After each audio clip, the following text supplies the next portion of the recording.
Heyo everybody, Haku here with my review of The Walking Dead Season 7 Episode 12, Say Yes. This one, before I get into it, I'm gonna say that it's not gonna be super negative of a review, but for the episode, it's one of my least favorite personally already. I can say that about it, and man, there were some good scenes in there, but there were a lot of really small inconsistencies, some cheesy scenes, some character stuff that didn't really make sense for the characters. There were some just tiny little things that ruined it for me, but overall I kind of expected it to be not the most exciting, but I did expect to like it because I like just the run scene, or the run sort of storylines where they're just off on a supply run, scavenging or whatever.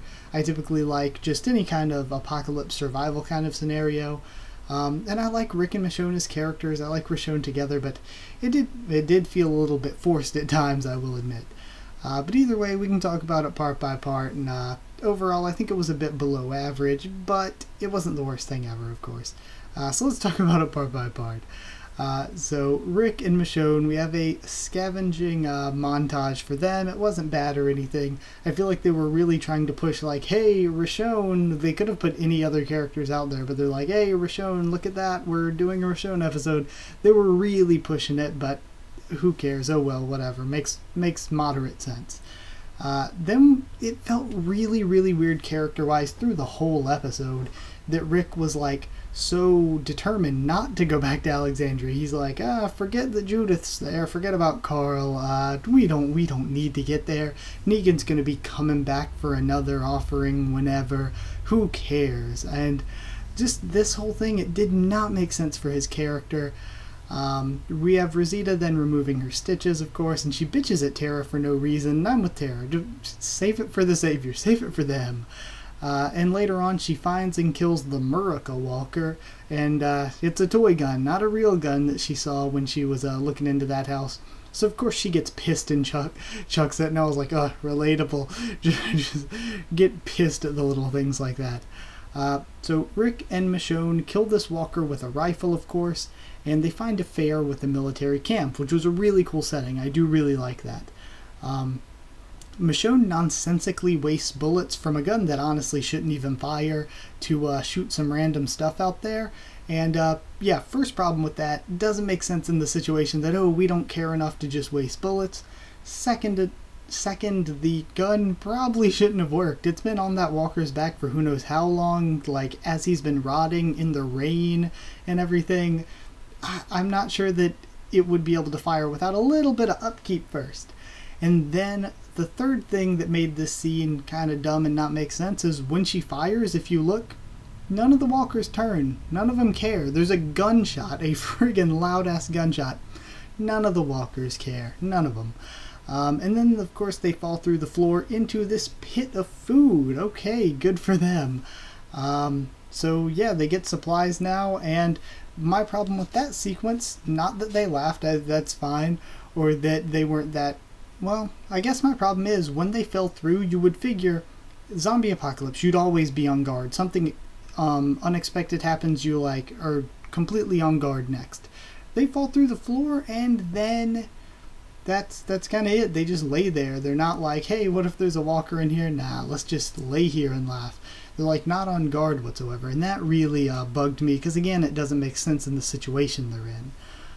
Rosita then visits Gabriel, and this is one of the at least two scenes I can say I really, really liked. Because Rosita's a bitch. She annoys me so much as a character, but the actress is really good, and this was a really good scene for the actress. Gabriel as well. Gabriel, I really love him. He's one of my favorite characters. Just the conversation they had was really good, and it shows sort of, even if you disagree with Rosita, and I'm assuming almost everyone does, it's got this, it does well at showing the conflict within her, where she's trying to figure this all out.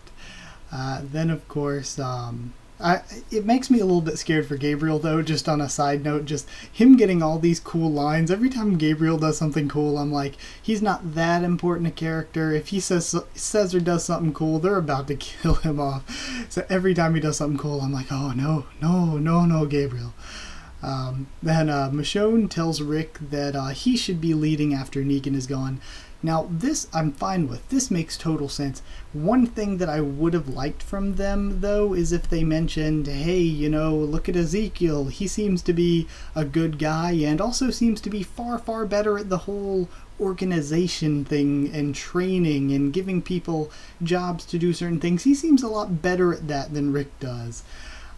So I feel like they should have at least mentioned him. Another thing that they should have probably at least mentioned sometime in this episode is that if they're so bent on clearing this place out, getting these guns, getting this food, if they wanted to, they could have just used the guts trick. I feel like it would have been more realistic if one of them at least brought it up.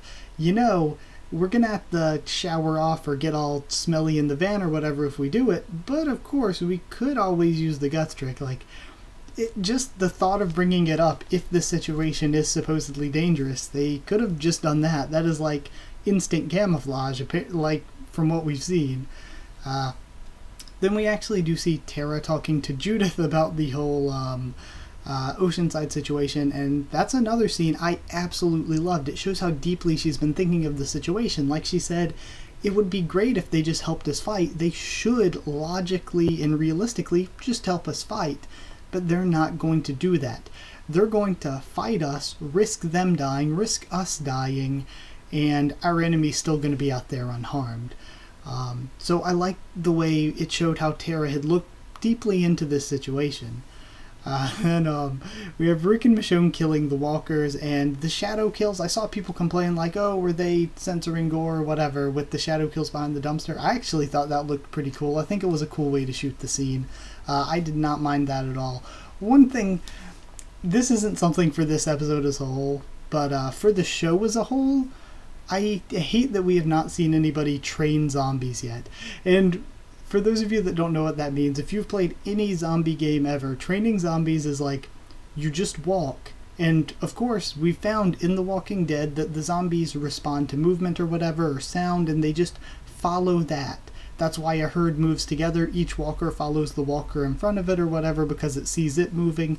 So the thing is, if you just got the zombies' attention, or the walkers' attention, and just walked, they would all walk in not a neat line behind you, but they would all sort of start grouping up in a line behind you.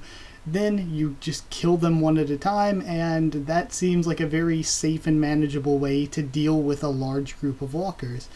So it bothers me that we've never seen that happen, but I know plot-wise why it can't happen, because it shows how simple it is logically to deal with slow-moving zombies, how simple it is to deal with them if you just train them. But I caught myself wondering throughout this whole thing, why do they need special plans or anything? We've seen them, with the rest of Alexandria, take down huge herds of walkers. There weren't that many there. I felt like they could have just gladiatored it and just fought them all. I kept thinking that to myself throughout the episode. Then the walker with the gun, I do think that was a bit cheesy, where it was stuck up. It just happened to be stuck on the pole in the right way to shoot towards them. And of course, the typical Hollywood cheese of the main character is there, bullets flying all around them, and yet they don't get hit a single time. Like that, that was pretty damn cheesy. I don't want to call it super cheesy, but it was on the verge of it. Then I thought then when they go get out of the car and start fighting them, I thought Rick fighting them with the hook was really cool, where he was hitting them in the side and then pulling forward. Just weird weapons and stuff for killing walkers, I think, is very interesting to me. Like when Daryl killed the ones with the chain that time, I thought that was so cool. I love weird weapons like that. But then there's the deer. There's the deer, everyone. The deer looked really bad, and you think they would have they should have known better. I can't make any excuses. I can't say they should have thought something better. They obviously should have thought something better. This deer stood there doing nothing while walkers walked up on it. But beyond that, the actual CG, the angle was wrong to where it just looked pasted onto the screen. It didn't look like it was actually where it was standing because the angle of it was wrong. It looked like it was just a side view of a deer pasted on a screen while we're looking down at it. And I was going to say, you think they would have learned from, what was it, an episode or two ago, with Rick and the green screen behind him where the light source was in two different directions and where it was angled incorrectly. They did the same thing here. Light source in the wrong direction, angled incorrectly, and it just looked really, really bad. And for the most watched show, drama, whatever on television, they very, very much should have known that that was not acceptable. That was not good whatsoever. God, man. We CG deers for life. Then, what else do we have? Oh yeah, the Rick, not really a Rick fake out. It wasn't meant to make us think that Rick was dead. At least I'm hoping it wasn't, because if it was, that was really shit. It was more just meant to show how Michonne would react. And I think that was bullshit as well, because Michonne reacted by just dropping her sword and pretty much saying, hey, if he had actually been dead, just kill me, walkers, just kill me. And I hate when this happens with female characters. And I'm saying female characters because this happens all the time to female characters, where they're this strong, independent character until they get into a romantic storyline, and then as soon as they get into a romantic storyline, they cannot do anything without their romantic partner. I hate when that happens. And that seems like what happened here. Michonne before would have just wiped out walkers. Michonne now can't wipe out walkers unless Rick is holding her hand.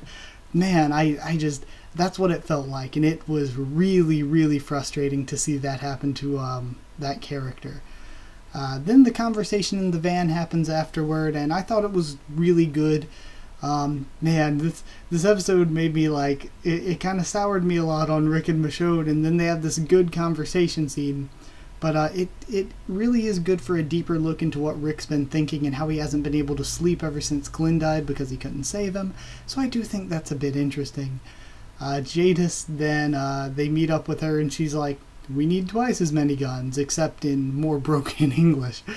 But I like Jadis's group. I really do. I think they have a cool design, but I do not trust them whatsoever. I was thinking the whole time, if they just wanted to kill one of Rick's group, they could at any time, and just just knowing that they could makes them kind of sketchy. Also, Tara then seems to be at the end of the episode on the verge of telling Rick about Oceanside, and I do believe she will. I think that next episode, I think from the titles we know next, and stuff from the TV guide or whatever, we know that next episode will be primarily the Kingdom, then episode after that's primarily the Hilltop. Then I think after that it seems like we're going to be going to Oceanside.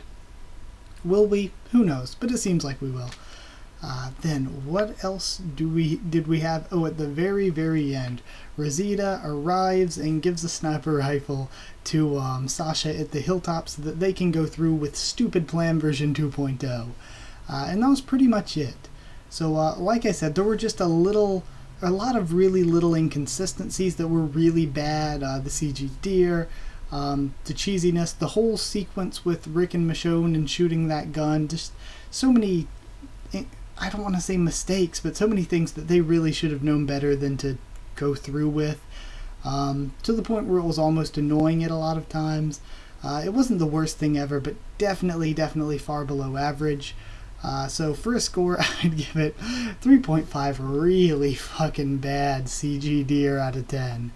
And then, since I haven't been doing my prediction videos, I figure why not just throw them on the end of the reviews. Because the prediction videos, it's not really worth always making a full video, because my predictions are usually just a couple of points, really. I think that the Savior Exchange will break down. We obviously see that that's going to have to happen. And I also think that somebody's got to die here. This is the time when even you could argue that nobody has to die if Ezekiel's group is forced to kill Gavin's group. I believe that's his name. And if they're forced to kill his group, then that could sour things to where Ezekiel's like, oh shit, no going back now, we're getting involved in the war. But there's also the possibility that even if that happens, somebody dies, and I really, really strongly feel like somebody's going to die. My opinion, it's going to be Richard. I think Richard's going to be the one that kicks off the trouble. I think he's going to almost plan to do it. He's going to plan to kick off trouble because he knows that Gavin said, okay, he's the first one to go. So he is going to take Daryl's advice and die for the kingdom. He's going to die in order to make Ezekiel say, okay, we need to go fight these people. Either that's going to happen, or we're going to have a Rosita shooting Negan situation where he tries to do that. He tries to get himself killed to make Ezekiel fight, but instead of him being picked, they choose Ben. Or my top 3 guesses for who's going to die: Richard's my number 1 guess, then Ben is second, and Morgan is third. It'd be crazy for Morgan to die here, but I also feel that there's a slight possibility, just because it would really throw a huge surprise into the mix. But not as likely as Ben or Richard. But I'm saying it could go wrong in the way that Richard does something like Rosita was doing, saying, I don't care if I'm the one to pay the price, but Eugene had to pay the price, and Olivia as well. I think that could happen where Richard's like, he does something and he's like, okay, I'm going to pay the price, and then Ben gets killed or something. So now not only are they going to war, but now Richard has to live with, oh shit, I just got Ben killed. What in the fuck am I doing now? So I think that could be something that goes down as well. Also, from what it seems like with Carol, I think she's coming to the kingdom because she doesn't believe what Daryl told her.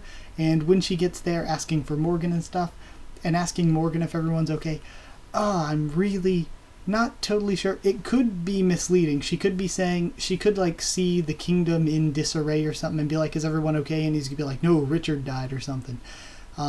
That's a possibility, but I think more than that, she might not believe Daryl, and that's why she came there. And she's like, come on, I know you saw Daryl here. He said you talked to him. Tell me the truth. Is everybody all right? And in that case, Morgan may either have to kind of dodge the question a little, or Morgan may actually have to tell her what's going on. And then it'll be interesting from there to see what Carol decides on doing if Morgan does tell her the truth. And those are my predictions for episode 13 at least. But either way, I hope you guys did enjoy this video. Like if you did like it. Comment down there. Tell me what you thought of this episode. I think a lot of you were probably going to say, okay, it wasn't that bad. It was pretty good. Because there were a lot of people that are really hating on it, and it, like I said, it was far below average, but it wasn't the worst thing ever. Like, some people like to blow things out of proportion sometimes, but then some people probably are going to say, and again reasonably because of these bad things, are going to say, no, I do think you're wrong. I think it was one of the worst of all time.